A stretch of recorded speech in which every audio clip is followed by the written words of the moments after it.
एक छोटा सा फार्म था जिसमें बहुत सारे जानवर रहते थे, मुर्गियां, बतखें, बकरियां और मजे मजे के जानवर। किसी को खबर न थी कि आज एक खास मौजिज़ा होने वाला है। एक दिन मुर्गी की अंडों की कतार में सब कुछ आराम से था, लेकिन एक अंडा सबसे बड़ी सफेदी के साथ नीले रंग में चमक रहा था। और फिर वो लम्हा आ पहुंचा जब ये अंडा आखिरकार टूटा। ब्लूबर्ड एक नन्हा मगर खास चूजा जिसके पर अजबो गरीब रंग के थे। मजेदार बात यह थी कि वो नीला था, ना सफेद ना पीला, बल्कि बिल्कुल नीला। ये नीला क्यों है? ये हम जैसा नहीं। मुख्तलिफ होना हमेशा आसान नहीं होता। क्या मैं गलत हूँ? राको, वो बहादुर मुर्गा, फार्म का सबसे बड़ा मुर्गा राकू था। बहुत बहादुर, थोड़ा सख्त, लेकिन दिल का बहुत अच्छा। राको ने नीले चूजे का नाम रखा ब्लूबर्ड क्योंकि वो नीला था, मगर बाकी जानवर उसकी तरफ अजीब नजरों से देखते हैं। हर कोई खास होता है बेटा। रोज ब्लूबर्ड खेलने जाता तो कुछ बच्चे हंस के वो बोलते, देखो, नीला चूजा चीख चीख के बहुत अजीब लगता है। शायद मैं यहाँ का नहीं।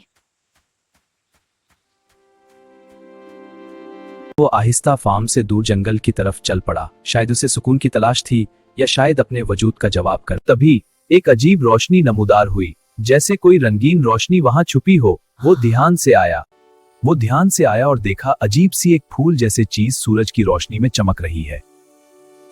ब्लूबर्ड, तुम खास हो। तुम वो नहीं जो बाकी जानवर समझते हैं। तुम्हारे अंदर एक बदलने वाली सलाहियत है।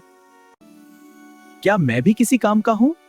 हाँ, हर कोई किसी न किसी काम का होता है।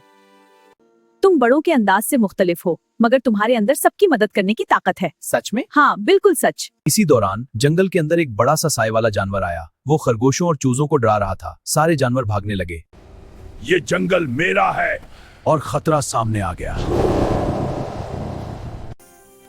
मैं नहीं डरूंगा। ब्लूबर्ड ने अपने अंदर एक अजीब किस्म की ताकत महसूस की। उसके नीले पर रोशनी फूटने लगी। ये क्या है?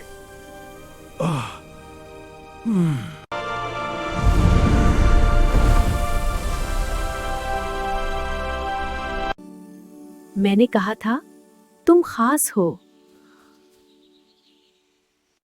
मैं मुख्तलिफ हूँ और यही मेरी ताकत है।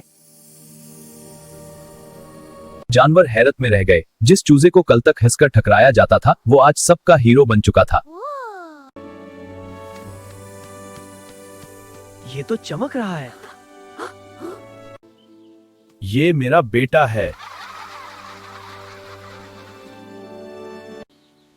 क्योंकि असल ताकत खुद को कबूल करने में है।